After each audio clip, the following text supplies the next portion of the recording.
കേരള സംസ്ഥാന വ്യാപാരി വ്യവസായ സമിതി നടത്തുന്ന വ്യാപാര സംരക്ഷണ സന്ദേശ ജാഥയ്ക്ക് കോതമംഗലത്ത് സ്വീകരണം നൽകി. വ്യാപാര മേഖലയിൽ രൂപപ്പെട്ടുവരുന്ന പ്രതിസന്ധികൾക്കെതിരെയാണ് സന്ദേശ ജാഥ. സ്വീകരണ യോഗത്തിൽ നേതാക്കളടക്കം നിരവധി പേർ പങ്കെടുത്തു. സർക്കാരിന്റെ തെറ്റായ നയങ്ങൾ മൂലം വ്യാപാര മേഖല വലിയ പ്രതിസന്ധികൾ നേരിട്ടുകൊണ്ടിരിക്കുന്നുവെന്നും പരിഹാരം വേണമെന്നും ആവശ്യപ്പെട്ടുകൊണ്ട് കേരള സംസ്ഥാന വ്യാപാരി വ്യവസായി സമിതി നടത്തുന്ന വ്യാപാര സംരക്ഷണ സന്ദേശ ജാഥയ്ക്ക് കോതമംഗലത്ത് സ്വീകരണം നൽകി. ജനുവരി 13-ന് കാസർഗോഡ് നിന്നും ES ബിജു ക്യാപ്റ്റനായി ആരംഭിച്ച ജാഥ തിങ്കളാഴ്ചയാണ് കോതമംഗലം നഗരത്തിൽ എത്തിയത്. കേരളത്തിലെ 80 വ്യാപാര കേന്ദ്രങ്ങളിൽ ഈ ജാഥയുടെ സ്വീകരണം ആണ് സംസ്ഥാന കമ്മിറ്റി തീരുമാനിച്ചത്.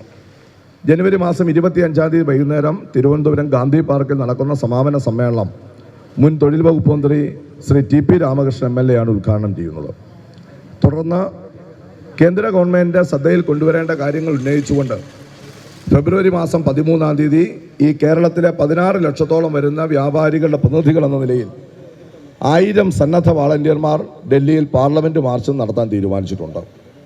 അതിലെല്ലാം ഈ നാടിൻ്റെ വ്യാപാര സമൂഹത്തിൻ്റെ നിസ്സീമമായിട്ടുള്ള സഹകരണവും പിന്തുണയും ഉണ്ടാവണമെന്ന് അഭ്യർത്ഥിച്ചുകൊണ്ടാണ് ഈ കോതമംഗലത്തിൻ്റെ മണ്ണിലേക്ക് ഞങ്ങൾ എത്തിച്ചേർന്നിട്ടുള്ളത്.